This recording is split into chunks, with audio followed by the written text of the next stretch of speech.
네, 성함 포함하셔서 어떤 일 하고 계시는지 자기소개 부탁드립니다. 네, 안녕하세요. 저는 에어블록 프로토콜의 대표를 맡고 있는 남성필이라고 합니다. 저희 에어블록 프로토콜은 AB180이라는 회사에 의해서 저희가 주도를 하였고요.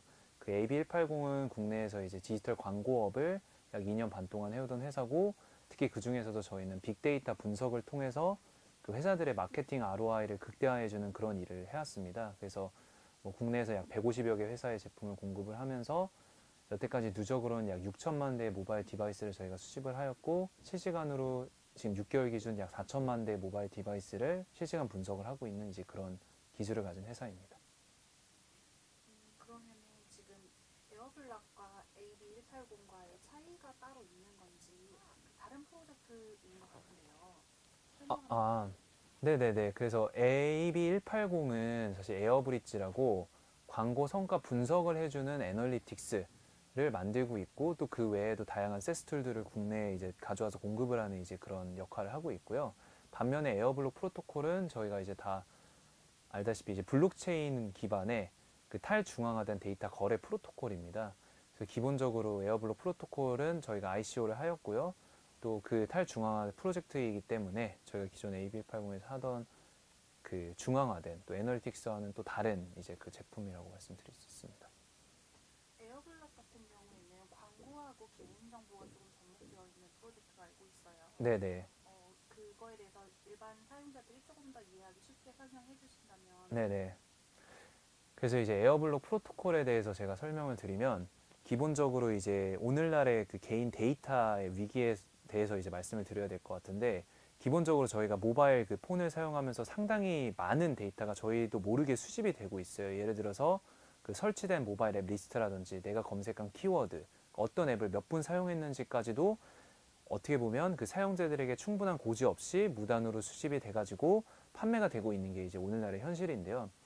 이제 그렇게 이제 개인들한테는 자신의 데이터가 침해되는 현실이 있고, 또 이 데이터 시장의 또 다른 주체로서는 데이터 소비자가 있고, 또 그 데이터를 수집하는 그 중간 주체들인 기업들이 있는데, 이 기업들은 또 합법적이고 투명하게 데이터를 판매하고자 하는 또 그런 니즈가 있습니다. 근데 현재 그 데이터 시장에는 합법적이고 투명한 방식으로 데이터를 판매할 수 있는 그런 루트가 없고요. 마지막으로 데이터 소비자들 같은 경우, 특히 큰 기업들의 경우에는 출처가 불명하지 않은 불법적인 데이터를 구매해서 자사의 어떤 사용을 할 수가 없기 때문에 합법적이고 투명한 그런 데이터 마켓플레이스를 원하고, 또 그런 부분이 이렇게 니즈로 항상 남아 있습니다. 저희 에어블록 프로토콜은 기본적으로 개인들한테는 그 데이터에 대한 소유권과 통제권을 돌려주고, 또 그 데이터가 팔렸을 때 그 정당한 수익을 제공해 주고 있고요. 그 다음에 이 데이터 소비자들한테는 합법적이고 투명한 데이터를 마켓플레이스에서 구매할 수 있게끔 그런 마켓플레이스를 제공을 하고, 그 다음에 중간에 있는 이런 서비스들은 불법적이지 않고 또 불법적이지 않은 그런 합법적인 방법으로 그 자사 고객들의 데이터를 수익화할 수 있게끔 이제 도와주는 그러한 서비스라고 볼 수 있고요. 그런 것들을 저희가 블록체인 기술을 통해서 제공을 하고, 또 암호화폐를 통해서 생태계 참가자들한테 보상을 주는 이제 그런 형식의 프로토콜이라고 설명드릴 수 있습니다. 그러면은 기존에 하시던 AB180과 다르게 에어블락에서는 블록체인을 접목을 하셨잖아요. 네네. 어떤 부분이 블록체인을 사용해야겠다 아니면 블록체인의 어떤 부분 때문에 지금 하시는 프로젝트랑 연관을 지어야겠다고 생각하셨나요? 네, 제가 봤을 땐 크게는 두 가지인데요. 일단 기본적으로 개인의 데이터를 우리가 수집한다고 했을 때 개인이 기본적으로 그 데이터 수집에 동의해줘야 될 인센티브가 없어요. 동의해줘도 그만, 안 해줘도 그만이라는 거죠. 그렇기 때문에 이 부분을 우리가 암호화폐로 그 사용자들에게 보상을 줌으로써 해결할 수 있다는 게 첫 번째 이유고요. 그리고 두 번째 이유는 기본적으로 블록체인 기술이 가지고 있는 두 가지 특성이 그 데이터에 대한 불변성, 그리고 그 데이터에 대한 투명성인데, 저희가 개인의 데이터를 다루다 보니까 기본적으로 전제돼야 되는 게 신뢰입니다. 그래서 그 데이터에 대해서 저희가 잘못 사용할 수도 있고, 혹은 뭐 그 사용자한테 이렇게 사용한다고 했다가 실제로는 뒤에서 뭐 팔 수도 있고 이런 건데, 블록체인에서는 그걸 속일 수가 없기 때문에 반드시 그 블록체인 기술을 사용을 해야 된다는 이제 그런 점이 중요합니다.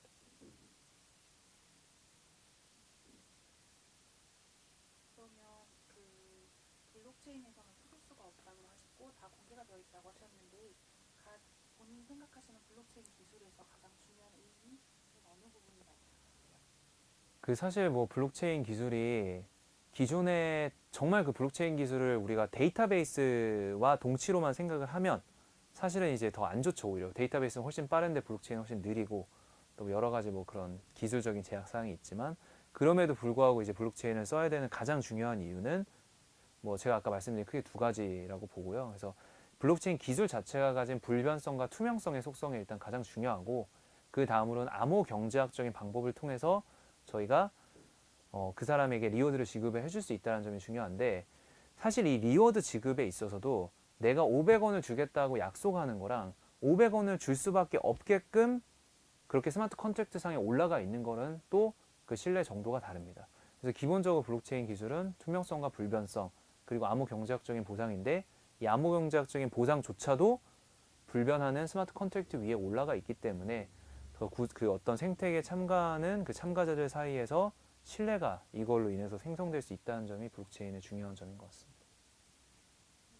대표님께서 이제 개인 정보를 제공하는 일반인들에게도 어떤 보상이 주어진다고 하셨는데 사실 개인 정보라는 것이 가치가 다 같다고는 생각되지 않거든요. 그 가치의 차이에 대해서는 어떻게 뭔가 가격이라든지 이런 걸 어떻게 매기시고 처리는 어떻게 하게 되는지 궁금해요. 네, 그래서 기본적으로 사실은 이게 개인 정보라고 하면 이제 흔히 사람들이 생각하는 게 이제 주민등록번호잖아요. 근데 이제 저희가 일반적으로 광고에서 쓰는 개인 정보는 저희가 소위 말해서 비식별화 조치를 거쳐서 그 데이터의 주인이 누군지 알 수 없는 상태로 사용하는 데이터를 저희가 비식별화된 데이터라고 합니다. 그래서 이제 저희가 사실 다루는 이 프로토콜은 어떤 개인 정보, 우리가 흔히 생각하는 그런 전화번호나 주소 같은 개인 정보도 다루지만 사실은 그보다 더 많은 비중을 이 비식별화된 정보에 두고 있어요. 왜냐하면 이러한 정보만으로도 광고 타겟팅을 통해서 마케팅 효과를 극대화할 수 있기 때문인데요. 그래서 이제 기본적으로 이 개인 정보와 이 비식별화된 정보를 팔게 되고 거기에서 이제 사용자들이 수익을 얻어가는 구조라고 볼 수 있고요. 그리고 어떠한 데이터가 자신한테서 수집되어 있는지 보고 그리고 그 데이터를 팔지 안 팔지를 또 결정할 수 있기 때문에 비식별화된 데이터만 팔고 싶은 분은 그 데이터만 팔면 되고 또 그 비식별화된 데이터 중에서도 광고 노출을 할 권리를 가진 데이터가 있고 광고 노출조차도 안 되고 연구 목적이나 비즈니스 인텔리전스 목적으로만 사용할 수 있는 데이터가 또 따로 있을 수 있습니다.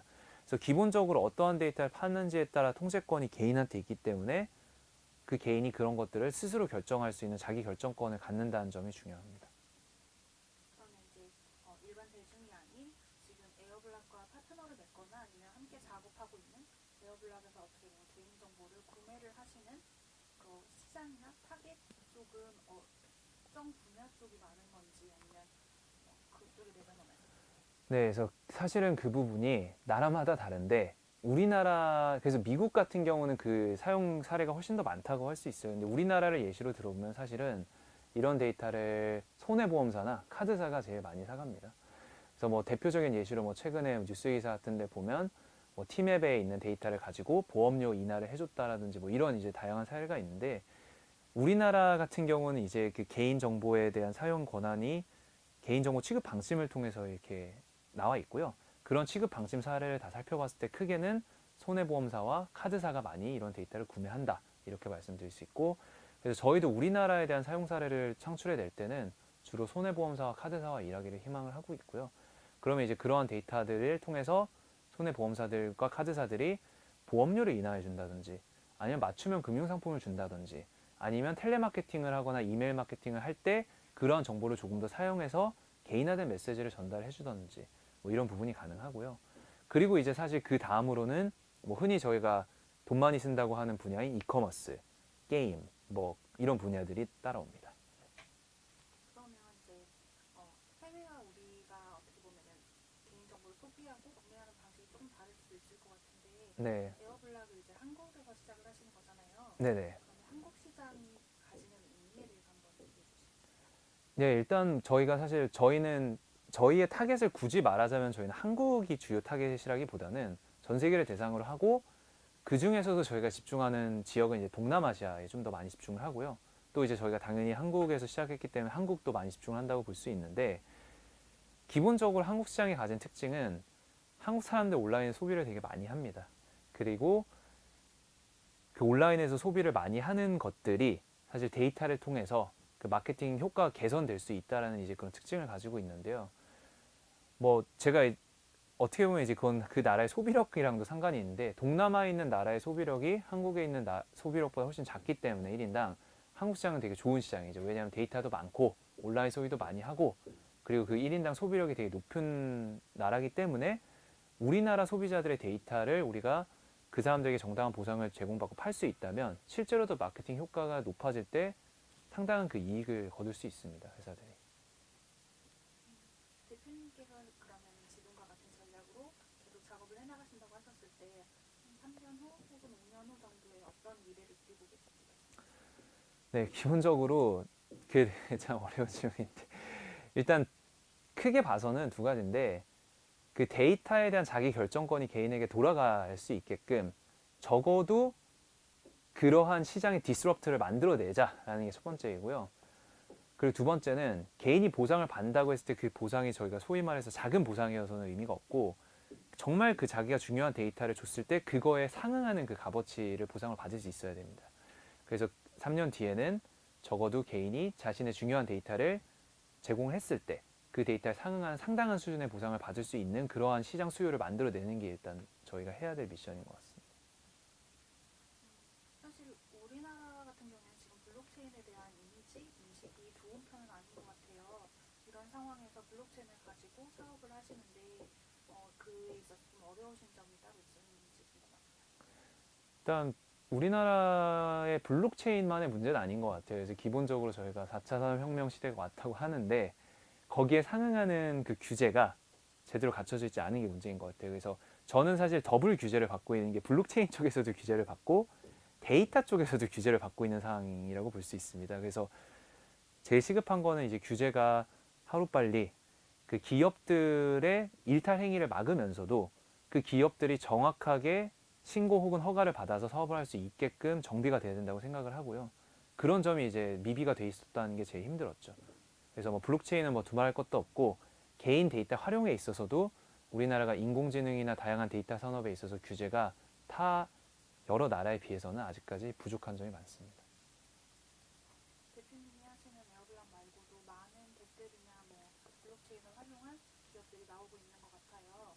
이 블록체인이라는 게 좀 더 우리 세상에 미래에 어떤 가능성 아니면 사회가 어떻게 변화하게 될지 조금만 그려주신다면 어떨까요? 네. 저는 기본적으로 블록체인이 세상을 바꿀 거라고 생각하진 않고요. 근데 이제 기본적으로 그 블록체인이 탈중앙화라는 흐름을 선도하는 기술이라고 생각을 해요. 그래서 탈중앙화는 블록체인 없이도 저희가 서로 간의 규칙을 잘 합의하면 할 수 있는 부분입니다. 그렇지만 이제 그렇게 규칙을 합의할 수 없는 이유는 모든 사람이 다 이기적이고 다 믿을 수 없는 주체이기 때문에 그거를 블록체인이라는 아무도 속일 수 없는 기술을 통해서 강제하는 게 결국 탈중앙화인 거거든요. 그래서 제가 봤을 때 블록체인이 뭔가 세상을 크게 바꾼다기보다는 그 탈중앙화의 흐름을 선도해서 여태까지 저희가 사업을 할 때 혹은 어떠한 특정한 생태계를 만들 때 그 생태계 참여자들에 대해서 더욱더 신뢰를 증진시키고 보상을 줘서 그 사람들의 참여를 촉진시키고 또 나아가서 어떤 하나의 주체가 그 생태계에서 나오는 모든 자원을 독점하지 못하게끔 하는 그런 탈중앙화에 기여하는 게 블록체인의 역할이라고 보고요. 그래서 저희도 데이터 시장 자체를 뭐 다 먹겠다 이게 아니라 데이터 시장에서 이렇게 부조리했던 부분을 이렇게 탈중앙화해서 더 합리적이고 민주적이고 바꾸겠다라는 이제 그런 흐름을 저희가 타고 있다고 생각합니다. 거의 마무리된 것 같은데요. 마지막으로 한 가지만 여쭤볼게요. 아이콘이랑 함께 협업을 하고 있다고 알고 있어요. 네네. 어떻게 그 아이콘과 관계를 가지게 되셨고 어떻게 시작하셨는지 궁금합니다. 네, 뭐 기본적으로 제가 아이콘을 대단하다고 생각했던 이유는 저도 이제 작년부터 해서 올해 중순까지 이제 전 세계 10여 개국을 돌아다니면서 에어블록 프로토콜을 홍보하고 다녔는데 일단 한국에서 왔다 하면 뭐 제일 먼저 듣는 이름이 아이콘이었습니다. 그래서 기본적으로 한국을 대표하는 프로젝트였고 어느 나라에 가건 한국인이면 아이콘이라는 이름이 먼저 이렇게 언급이 됐다라는 점에서 제가 알고 싶지 않아도 반드시 할 수밖에 없게 됐다. 뭐 이런 측면이 일단 있고요. 그래서 기본적으로 아이콘은 플랫폼을 만들고 저희는 이런 플랫폼들과 협력을 해서 저희는 이제 그 덱을 만들고 또 사실 저희는 거기서 또 나아가서 그 플랫폼들 한계를 보완해주는 사이드 체인이라는 또 기술을 또 독자적으로 가지고 있습니다. 그래서 아이콘과 앞으로 협력해야 될 방안은 아이콘의 어떤 플랫폼을 사용해서 덱을 만드는 부분, 그리고 저희가 만드는 사이드 체인이 이런 아이콘과 잘 통신할 수 있게끔 잘 설계해서 그 아이콘의 또 확장성의 한계를 또 저희 나름대로 또 풀어가는 부분, 이런 부분들이 앞으로 협력할 부분이라고 생각을 하고요. 네, 그렇게 잘 협력을 해나갈 수 있을 것 같습니다.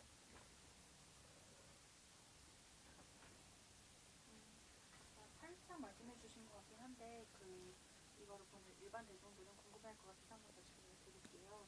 이제 개인 정보라고 하는 거를 일반인들 같은 경우에 유출되는 걸 되게 두려워하잖아요. 그렇죠. 근데 에어블락 같은 경우에는 그거를 이제 어떻게 대처하고 계신지 궁금합니다.